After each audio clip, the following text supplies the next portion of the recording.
Hello നമസ്കാരം. മഴത്തോര് മുമ്പേടെ വരാനിരിക്കുന്ന ഒരു കിടിലൻ എപ്പിസോഡിൻ്റെ സ്റ്റോറിയാണ് പറയാൻ പോകുന്നത് കേട്ടോ. എല്ലാവരും സ്റ്റോറി മുഴുവനായിട്ട് കേൾക്കാൻ സപ്പോർട്ട് ചെയ്യുക. അങ്ങനെ ബാലചന്ദ്രൻ്റെ വീട്ടിലെ ഓരോ പ്രശ്നങ്ങളെ തുടർന്ന് ശിവനും കമലയും ഹരിയും ഒക്കെ ചേർന്നിട്ട് നമ്മുടെ രോഹിത്തിനെയും അതുപോലെ ബബിതയൊക്കെ കൊല്ലപ്പള്ളിയിലേക്ക് കൊണ്ടുപോകുന്നുണ്ട്. അവിടെ എത്തിയപ്പോൾ മുകളിലെ 2 റൂമുകൾ എടുത്തോളാൻ ശിവൻ അവരോട് പറയുന്നുണ്ട് കേട്ടോ. പക്ഷേ ശിവൻ അവരോട് പറയുന്നത് മക്കളുടെ വില എന്താണെന്ന് ബാലചന്ദ്രൻ മനസ്സിലാക്കട്ടെ എന്ന് പറയണം. അതായത് മക്കളുടെ മനസ്സിൽ എരി കയറ്റി കൊടുക്കുകയാണ് ശിവേട്ടൻ ചെയ്യുന്നത്. എന്നാൽ രോഹിത് സങ്കടത്തോടെ പറയുന്നുണ്ട്, നമ്മളൊക്കെ ഇറങ്ങിപ്പോയാൻ പറഞ്ഞിട്ട് അച്ഛൻ ഒരു വാക്ക് പോലും തടഞ്ഞില്ലല്ലോ എന്ന് പറയാണ്. അപ്പം അച്ഛൻ രോഹിത്തിനെ തടഞ്ഞിട്ടുണ്ടായിരുന്നില്ല, രോഹിത് അങ്ങോട്ട് ഇറങ്ങി പോവുകയാണ് ചെയ്തിട്ടുള്ളത്. പക്ഷേ നമ്മുടെ ബബിതയോട് പറഞ്ഞിട്ടുണ്ടായിരുന്നു. അങ്ങനെ ആ ഒരു സങ്കടം നമ്മുടെ രോഹിത് ഇങ്ങനെ പറയുമ്പോൾ ശിവേട്ടൻ പറയുന്നുണ്ട്, അതിന് അച്ഛന് നിങ്ങളെ വേണ്ടല്ലോ, അവളെ മാത്രം മതിയല്ലോ, പിന്നെ എങ്ങനെയാണ് അച്ഛൻ തടയുക എന്ന് പറയണം. ആ സമയത്ത് ബബിത പറയുന്നുണ്ട്, എന്നോട് പോരാൻ നേരത്തെ അച്ഛനും കുറച്ച് കാര്യങ്ങൾ പറഞ്ഞു എന്ന് പറയുമ്പോൾ അത് നിന്നെ ബോധിപ്പിക്കാൻ വേണ്ടിയിട്ട് നിന്നെങ്കിലും നിർത്താൻ പറഞ്ഞു എന്നെങ്കിലും പറയേണ്ട, അതിന് വേണ്ടിയിട്ട് പറഞ്ഞതാണെന്ന് കമല പറയണം. പിന്നീട് നമ്മുടെ രാജീവ് അവിടെ എത്തുമ്പോൾ കമലെ ബാലചന്ദ്രനെ പറ്റി ഇങ്ങനെ കുറ്റം പറഞ്ഞുകൊണ്ടിരിക്കുക കേട്ടോ. ബാലചന്ദ്രൻ തന്നെയും ഹരിയെയും അടിച്ചു എന്നും ചവിട്ടി എന്നൊക്കെ അവളിങ്ങനെ പറഞ്ഞുകൊണ്ടിരിക്കുന്നുണ്ട്. അടിച്ചു എന്നുള്ളത് ശരിയാണ്, ചൂലുകൊണ്ട് അടിച്ചിട്ടുണ്ട്, പക്ഷേ ചവിട്ടൊന്നും ചെയ്തിട്ടില്ല. നമ്മുടെ ശിവേട്ടൻ കണ്ടുകൊണ്ട് നിൽക്കുകയായിരുന്നല്ലോ. അപ്പോൾ അതിന് നമ്മുടെ രാജീവിനെ ഒന്നുകൂടെ എരുതിയിൽ എണ്ണ ഒഴിക്കുക എന്നുള്ള രീതിയിൽ രാജീവിനെ ദേഷ്യം പിടിപ്പിക്കാൻ വേണ്ടിയിട്ടാണ് കമല അങ്ങനെയൊക്കെ പറയണത്.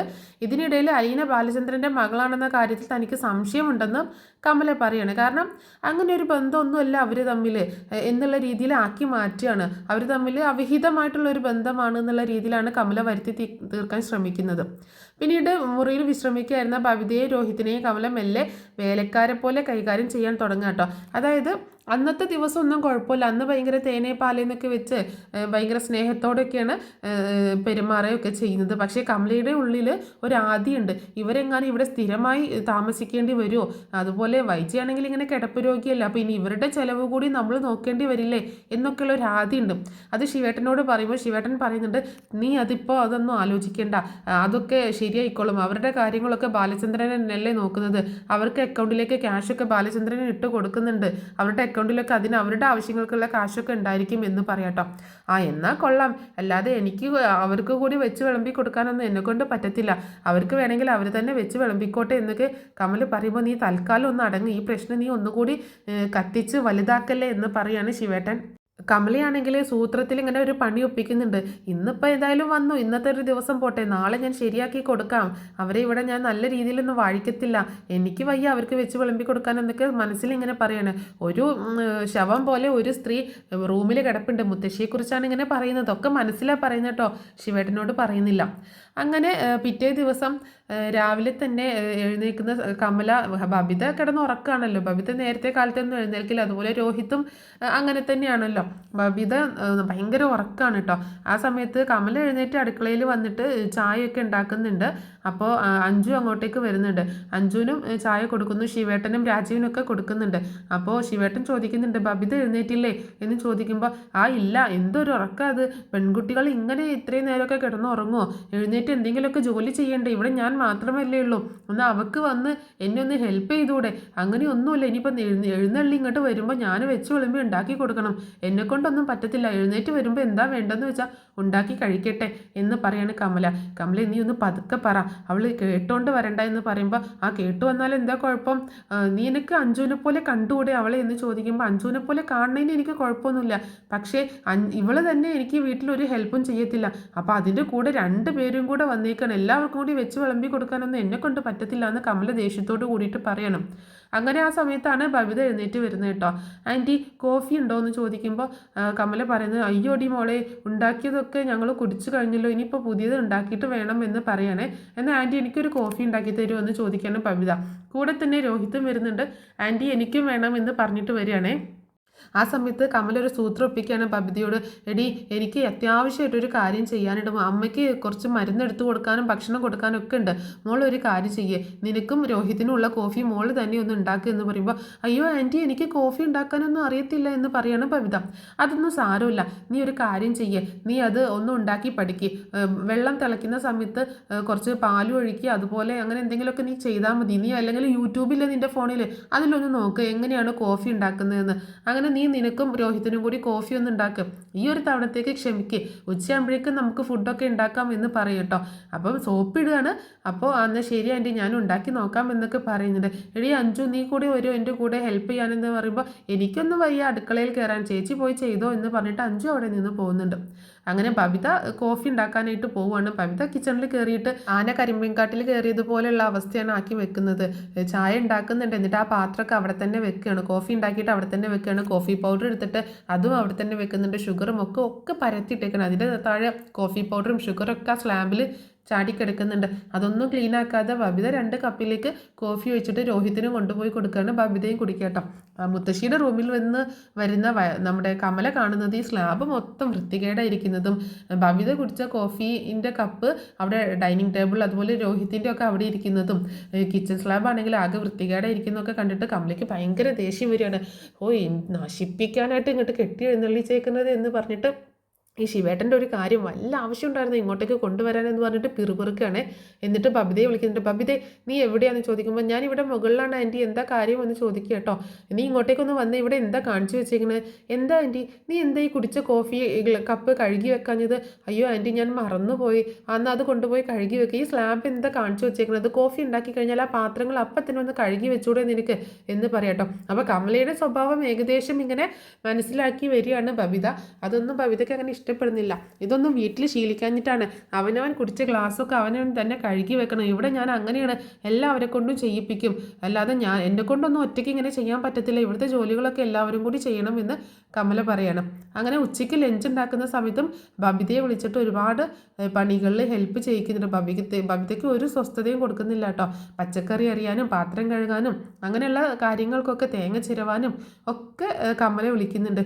എന്നെക്കൊണ്ട് ഒറ്റയ്ക്ക് പറ്റത്തില്ല ബബിത ഇവിടുത്തെ ജോലി ചെയ്യാനായിട്ട്, അതുകൊണ്ടാണ് നീ വന്നത്, എനിക്കൊരു സഹായമായി, അല്ലെങ്കിൽ ഞാനിവിടെ എല്ലാവർക്കും വേണ്ടി വെച്ച് വിളമ്പി ഉണ്ടാക്കി ആകെ ഇടങ്ങേറായിട്ട് ഇരിക്കുകയായിരുന്നു എന്നൊക്കെ കമല പറയുമ്പോൾ ബബിതയ്ക്ക് മനസ്സിലാവുകയാണ് ആൻറ്റി സൂത്രത്തിൽ തന്നെ കൊണ്ട് പണിയെടുപ്പിക്കുകയാണ് എന്നുള്ളത് മനസ്സിലാവുകയാണ്. ആ സമയത്ത് ബബിത ഓർക്കുന്നുണ്ട്, വീട്ടിലാണെങ്കിൽ അലീന എനിക്ക് അത് വേണം ഇത് വേണം എന്ന് പറഞ്ഞാൽ മാത്രം മതി, ഈ അലീന ഇല്ലെങ്കിലും അമ്മയോട് പറഞ്ഞാൽ മതി. ഇവിടെ വന്നപ്പോൾ ജോലി ചെയ്യേണ്ട വന്ന അവസ്ഥ ആലോചിച്ചിട്ട് ബബിതയ്ക്ക് ആകെ ഒരു ബുദ്ധിമുട്ട് വരുന്നുണ്ട്. പക്ഷേ ബബിത ചിന്തിക്കുന്നുണ്ട്, എന്ത് വന്നാലും ശരി ഇവിടെ എങ്ങനെയെങ്കിലും പിടിച്ചു നിൽക്കാം, ഈ ജോലി കുറച്ച് ചെയ്യണമെന്നല്ലേ ഉള്ളൂ, അതൊന്നും കുഴപ്പമില്ല, എന്നാലും അങ്ങോട്ടേക്ക് ഇനി പോകുന്നില്ല എന്ന് തന്നെ തീരുമാനിക്കുകയാണ് ബബിത. അങ്ങനെ ബബിത കമലയെ സഹായിച്ചുകൊണ്ട് അവിടെ ഇങ്ങനെ നിൽക്കുകയാണ്. കമലയാണെങ്കിൽ നന്നായിട്ട് പണിയെടുപ്പിക്കുകയും ചെയ്യുന്നുണ്ട്. അങ്ങനെ അവിടെ കിച്ചണിൽ പണിയെടുക്കുമ്പോൾ രോഹിത്താണെങ്കിൽ വേറെ ജോലിയൊന്നുമില്ലല്ലോ. രോഹിത്തും അവിടെ മുകളിൽ പോയിട്ട് ലാപ്ടോപ്പിലും ഒക്കെ മൊബൈലിലൊക്കെ കളിച്ചിരിക്കില്ല. അപ്പം കമല രോഹിത്തിനെ വിളിക്കുന്നുണ്ട്. രോഹിത് നീ ഇങ്ങോട്ടേക്കൊന്ന് വന്ന്, നിനക്ക് ഇന്ന് ക്ലാസ് ഇല്ലല്ലോ, ഇവിടെ കുറച്ച് തുണി അലക്കാനൊക്കെ ഉണ്ട്, നീ അതൊക്കെ കൊണ്ടുപോയി ആ വാഷിംഗ് മെഷീനിൽ ഇട്ടിട്ട് ഒന്ന് അലക്കി അത് അഴയിൽ വിരിച്ചിട്ട് എന്ന് പറയണേ. ഞാനോ ആൻറ്റി എനിക്കതൊന്നും അറിയത്തില്ല, ഇങ്ങനെയല്ലേ പഠിക്കുന്നത്, വാഷിംഗ് മെഷീനിൽ തുണി ഇടാനാണോ നിനക്കറിയാത്തത്, നീ ഒന്ന് പോയി ചെയ്ത് എന്നിട്ട് അത് നിന്ന് കഴിയുമ്പോൾ ആ തുണിയൊക്കെ എടുത്ത് അഴയിൽ വിരിച്ചിട്, എന്നിട്ട് അത് ഉണങ്ങുന്ന സമയത്ത് അതൊക്കെ കൊണ്ടുവന്ന് മടക്കി വെക്കാൻ വേണം എന്ന് പറയണം. അത് കേട്ടപ്പോൾ രോഹിത് ബബിതയെ ഇങ്ങനെ നോക്കട്ടെ, എന്താ ഇത് കഥ, വീട്ടിലാണെങ്കിൽ ഇതൊന്നും അറിയേണ്ട ആവശ്യമില്ല, എല്ലാം അലീന ചെയ്തോളും. തങ്ങളുടെ വാർഡ്രോബിൽ മുഴുവൻ അലീന ഡ്രസ്സ് മടക്കി നല്ല നീറ്റാക്കി അയൺ ചെയ്ത് കൊണ്ടുവന്ന് വെക്കും. ഇതിപ്പോൾ ഇവിടെ വന്നിട്ട് ജോലി ചെയ്യാനോ? അപ്പോൾ രോഹിതിന് ഒരു ഇഷ്ടക്കേട് തോന്നുന്നുണ്ട്. അപ്പോൾ ബബിത പറയുന്നുണ്ട്, സാരമില്ല ചെയ്തേക്ക് എന്നിങ്ങനെ കണ്ണ് കാണിക്കുന്നുണ്ട്. എന്തായാലും വന്നു പോയില്ലേ. അങ്ങനെ രോഹിത് അതൊക്കെ ചെയ്യുന്നുണ്ട് കേട്ടോ. അതേസമയം ബബിതയ്ക്കാണെങ്കിൽ കിച്ചണിൽ മുഴുനീള പണിയാണ്, പാത്രം കഴുകലും ഒക്കെ ആയിട്ട്. അഞ്ചു ആണെങ്കിൽ ഒന്നുമില്ല, അഞ്ചു TV കണ്ടുകൊണ്ട് ഇങ്ങനെ ഇരിക്കുകയാണ്. അത് കാണുമ്പോൾ ബബിതയ്ക്ക് ഭയങ്കര ദേഷ്യം വരുന്നുണ്ട് കേട്ടോ. അപ്പോൾ ബബിത ചോദിക്കുന്നുണ്ട്, ആൻറ്റി ആൻറ്റി ഒന്നും ഹെൽപ്പ് ചെയ്യത്തില്ലെന്ന് ചോദിക്കുമ്പോൾ, അവളുടെ കാര്യമൊന്നും പറയാത്താ നല്ലത്, ഒരു പാത്രം ഇരിക്കുന്നിടത്തു നിന്ന് എടുത്ത് അപ്പുറത്തേക്ക് മാറ്റി വെക്കത്തില്ല അവൾ, അങ്ങനത്തെ സാധനമാണ്, അതെന്താ ആൻറ്റി അവളെ ഇതൊന്നും പഠിപ്പിക്കാത്തതെന്ന് ബബിത ചോദിക്കുമ്പോൾ കമലി ഒന്ന് തുറിച്ചു നോക്കുകയാണ് ബബിതയെ. അപ്പോൾ ബബിത ആ ചോദ്യം മാറ്റുന്നുണ്ട് കേട്ടോ. അങ്ങനെ പിന്നീട് അടുക്കളയിലെ പണിയൊക്കെ കഴിഞ്ഞ് ഉച്ചയ്ക്ക് എല്ലാവരും ഭക്ഷണമൊക്കെ കഴിച്ച് ആ പാത്രങ്ങൾ മുഴുവൻ ബബിതയെ കൊണ്ടാണ് കഴുകിപ്പിക്കുന്നത്. പിന്നീട് ബബിതയോട് പറയുന്നുണ്ട്, കുറച്ച് നല്ല തുണികളുണ്ട്, വാഷിംഗ് മെഷീനിൽ ഇടാൻ പറ്റാത്ത തുണികളാണ്, മോൾ അതൊന്ന് കൊണ്ടുപോയിട്ട് ആ കല്ലിലിട്ടിട്ട് ഒന്ന് ജസ്റ്റ് ഒന്ന് അലക്കി വിരിച്ചിടണമെന്ന് പറയുമ്പോൾ, ഞാനും ആൻറ്റി എനിക്കതൊന്നും അറിയത്തില്ല എന്ന് പറയുമ്പോൾ, അതൊന്നും സാരമില്ല, മെല്ലെ നീ ഒന്നാണ്ട് ചെയ്താൽ മതി, എനിക്ക് ഇനിയൊന്നും വയ്യ അതിൻ്റെ പുറകെ നിൽക്കാൻ എന്ന് പറഞ്ഞിട്ട് കമല കുറച്ച് തുണികളൊക്കെ എടുത്ത് ബബിതയുടെ കയ്യിൽ കൊടുക്കുകയാണ്. അപ്പോൾ രോഹിത് ഇത് കാണുമ്പം പെട്ടെന്ന് കാണാത്തത് പോലെ അങ്ങോട്ട് മുകളിലേക്ക് കയറി പോവാട്ടോ. അവന് ഓൾറെഡി ഒരു ജോലി കൊടുത്തിട്ടുണ്ട്. പിന്നീട് കാണിക്കുന്നത് മനു കൊല്ലപ്പള്ളിയിലേക്ക് വരികയാണ്. അപ്പോൾ മനു വരുന്ന സമയത്ത് ബബിതയും രോഹിത്തും അവിടെ ഉണ്ട് കേട്ടോ. അപ്പോൾ അങ്കിള് ഒറ്റയ്ക്കായിരിക്കുമ്പോൾ നിങ്ങൾ ഇവിടെ വന്ന് എന്തിനാണ് നിൽക്കുന്നത്, നിങ്ങൾ ഈ ചെയ്തത് ശരിയാണോ എന്നൊക്കെ മനു അവരോട് ചോദിക്കുന്നുണ്ട്. അലീനയെ അവിടെ നിന്ന് ഇറക്കി വിടാൻ ആർക്കും അവകാശമില്ല, താൻ അലീനയുടെ കൂടെ നിൽക്കുമെന്ന് മനു വ്യക്തമാക്കി പറയുന്നുണ്ട് കേട്ടോ. പക്ഷേ ഇതൊന്നും ബബിതയും രോഹിത്തിനെയും ഏൽക്കുന്നില്ല, അവരിതൊന്നും മനസ്സിലാക്കി ഒന്നും ചെയ്യുന്നില്ല. ആ സമയത്ത് ബബിത പറയുന്നുണ്ട്, അവൾ ആ വീട്ടിലുള്ളിടത്തോളം കാലം ഞങ്ങൾ അങ്ങോട്ടേക്ക് പോകത്തില്ല, അലീന അവിടെ നിന്ന് പറഞ്ഞേക്കണം എന്ന് തന്നെ ബബിത പറയുമ്പോൾ രോഹിത്തും അതിനെ ശരിവെക്കുന്നുണ്ട്. അപ്പം നമ്മുടെ ശിവേട്ടനും കമലയൊക്കെ അത് നോക്കി നിൽക്കുകയാണ്. അപ്പോൾ അവരൊന്നും പറയുന്നില്ല കേട്ടോ. അപ്പോൾ ഇവർ തമ്മിൽ പറയട്ടെ എന്നുള്ള രീതിയിലാണ് അവർ മിണ്ടാതിരിക്കുന്നത്. പിന്നെ നമ്മുടെ ബബിതയുടെ കഷ്ടകാലാണേ. രാവിലെ മുതൽ തന്നെ കമല ബബിതയെ കൊണ്ട് പണി ചെയ്യിപ്പിക്കുകയാണ്. രാവിലെ എഴുന്നേറ്റ് മുറ്റം തൂത്തുവാരാനും അതുപോലെ തറ തുടയ്ക്കാനൊക്കെ കമല പറയുന്നുണ്ട്. അപ്പോൾ തറ തുടയ്ക്കുന്ന സമയത്ത് രോഹിത്തിനോടാണ് തറ തുടയ്ക്കാൻ പറയുന്നുണ്ട്. അപ്പോൾ മുത്തശ്ശി അത്ഭുതപ്പെട്ടുകൊണ്ട് മുത്തശ്ശിയുടെ റൂമിൻ്റെ അങ്ങോട്ടേക്കൊക്കെ രോഹിത്ത് പോയി തുടയ്ക്കുമ്പോൾ ഇങ്ങനെ മുത്തശ്ശി ഇങ്ങനെ അത്ഭുതത്തോട് കൂടിയിട്ട് നോക്കുകയാണ്. അലീന ഉണ്ടാകുമ്പോൾ വീട് എത്ര വൃത്തിയായിരുന്നു എന്ന് മുത്തശ്ശി അവരെ ഓർമ്മിപ്പിക്കുന്നുണ്ട്. അലീനയല്ലേ എല്ലാ ജോലിയും ചെയ്യുന്നത്, നിങ്ങളിത് വല്ലതും ചെയ്യാറുണ്ടായിരുന്നോ എന്നൊക്കെ പറയണം. കമല തൻ്റെ വില കൂടിയ സാരികളും സാധനങ്ങളൊക്കെ ഉണ്ടായിരുന്നു, അതൊക്കെ നമ്മുടെ ബബിതേനെ കൊണ്ട് നേരത്തെ അലക്കിച്ചിട്ടുണ്ടായില്ലേ, അതൊക്കെ നീറ്റാക്കി അയൺ ചെയ്ത് മടക്കി വെപ്പിക്കുകയും ചെയ്യുന്നുണ്ട് നമ്മുടെ രോഹിത്തിനെ കൊണ്ട്. അങ്ങനെ പിന്നീട് അവർ കുറച്ച് ദിവസം അങ്ങനെ ഭയങ്കര പണിയൊക്കെ എടുത്ത് അവിടെ താമസിക്കുകയാണ്. പക്ഷേ അവരുടെ കയ്യിലുള്ള പൈസ, അവർ കോളേജിൽ പോകുന്നുണ്ട്, കോളേജ് വിട്ട് വന്നാലും ഇഷ്ടംപോലെ പണി കൊടുക്കും കമല രോഹിത്തിനും ബബിതയ്ക്കും കേട്ടോ. അങ്ങനെ കോളേജിൽ പോകുമ്പോൾ പുറത്തുനിന്ന് ഫുഡ് കഴിക്കും, രാത്രി വരുമ്പോൾ ഇവിടെ എന്തെങ്കിലും ഉണ്ടാക്കുമ്പോൾ ബബിതേനെ വിളിച്ച് ഉണ്ടാക്കിപ്പിക്കുകയും ചെയ്യും. അപ്പോൾ രോഹിത്തിൻ്റെ കാര്യങ്ങളും ഒക്കെ നോക്കുന്നത് ബബിതയാണ്. ബബിതയ്ക്ക് മടുത്തു പോയിട്ടോ. അങ്ങനെ പൈസക്കും വല്ലാതെ ബുദ്ധിമുട്ട് വന്നപ്പോൾ രണ്ടുപേരും പൈസ ചോദിക്കുന്നുണ്ട്. അപ്പോൾ കോളേജിൽ പോകുമ്പോൾ ഇന്ന് ലഞ്ച് കഴിക്കാൻ വേണ്ടിയിട്ടാണ്, ഞങ്ങളുടെ കയ്യിൽ പൈസ ഇല്ലയെന്ന് പറയാണ് രോഹിത്തും ബബിതയും. അപ്പോൾ കമലയാണെങ്കിൽ പൈസയ്ക്ക് ഭയങ്കര ബുദ്ധിമുട്ടാണെന്നും പറഞ്ഞിട്ട് 2 പേർക്കും 100 രൂപ വെച്ച് കൊടുക്കുക കേട്ടോ, ഇതിൽ കൂടുതലൊന്നും തരാൻ പറ്റില്ല എന്ന് പറഞ്ഞിട്ട്.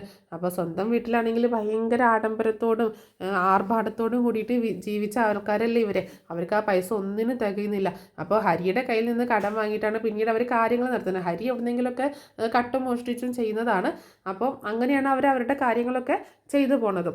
അപ്പോൾ അങ്ങനെ അവർക്ക് മടുത്തു, അവിടെ മടുത്തു, ഒരു സഹി കെട്ടു കേട്ടോ. ഇനി കമലയുടെ കൂടെ ജീവിക്കാൻ പറ്റത്തില്ല എന്ന് മനസ്സിലാക്കിയിട്ട് ബബിത അച്ഛനെ ഫോൺ വിളിക്കുന്നുണ്ട്. അച്ഛനെ ഫോൺ വിളിക്കുന്ന സമയത്ത് എന്താണ് എന്ന് ചോദിക്കുമ്പോൾ അച്ഛാ സോറി അച്ഛാ എന്ന് പറയണം. എന്താ കാര്യം എന്ന് ചോദിക്കുമ്പോൾ അച്ഛാ ഞാൻ അങ്ങോട്ടേക്ക് വരികയാണ്, എനിക്കിവിടെ പറ്റത്തില്ല അച്ഛാ എന്ന് പറയുന്നുണ്ട്. ശരി നീ ഇങ്ങോട്ടേക്ക് പോര് എന്ന് പറയുന്നുണ്ട് കേട്ടോ. അങ്ങനെ പിറ്റേ ദിവസം തന്നെ ബബിത ഇങ്ങനെ രോഹിത്തിനോട് പറയുന്നുണ്ട്, രാത്രി പറയണം എനിക്കിവിടെ നിൽക്കാൻ വയ്യ, ഞാൻ വീട്ടിലേക്ക് തിരിച്ചു പോവുകയാണ് എന്ന് പറയാണ്. അപ്പോൾ ഇവിടെ അടിമകളെ പോലെ നമ്മൾ പണിയെടുക്കുകയാണ്, ഒന്നും പഠിക്കാൻ പോലും സമയം കിട്ടുന്നില്ല, പരീക്ഷയ്ക്ക് എന്തായാലും തോറ്റു പോകും ഞാനിവിടെ നിന്നിട്ടുണ്ടെങ്കിൽ എന്നൊക്കെ പറയുന്നുണ്ട്.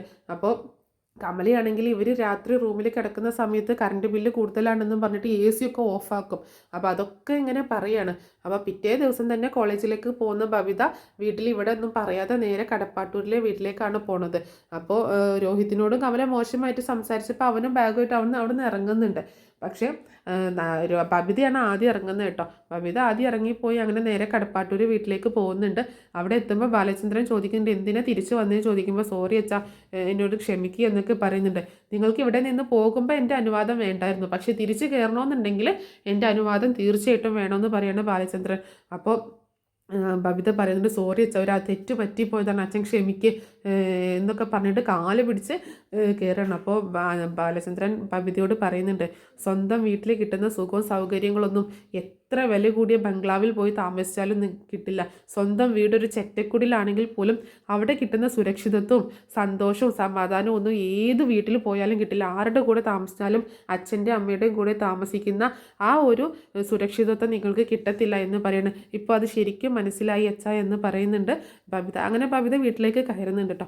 അതേപോലെ രോഹിത്ത് അന്ന് രാത്രിയിൽ തിരിച്ചെത്തുന്നുണ്ട്.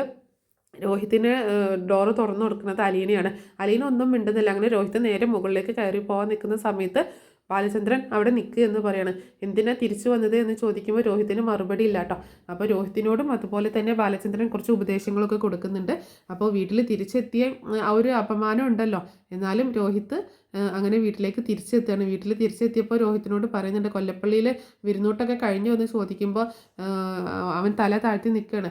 ഒരു വീട്ടിൽ ഗസ്റ്റായിട്ട് ചെന്നാൽ അവർ ഒരു ദിവസമൊക്കെ നിങ്ങളെ നല്ലതായിട്ട് നോക്കും, പിറ്റേ ദിവസം അവിടുത്തെ വേലക്കാരായി മാറും എന്ന് പറയണം. അപ്പോൾ ആ ഒടുവിൽ എൻ്റെ മക്കൾ ആ പാഠം പഠിച്ച് തിരിച്ചു വന്നു എന്ന് ഞാൻ വിശ്വസിക്കുകയാണ് എന്ന് പറഞ്ഞിട്ട് ഇനി കയറിപ്പൊക്കോ എന്ന് പറയുന്നുണ്ട് രോഹിത്തിനോട്. അങ്ങനെ രോഹിത്ത് മുകളിലേക്ക് കയറി പോവാണ്.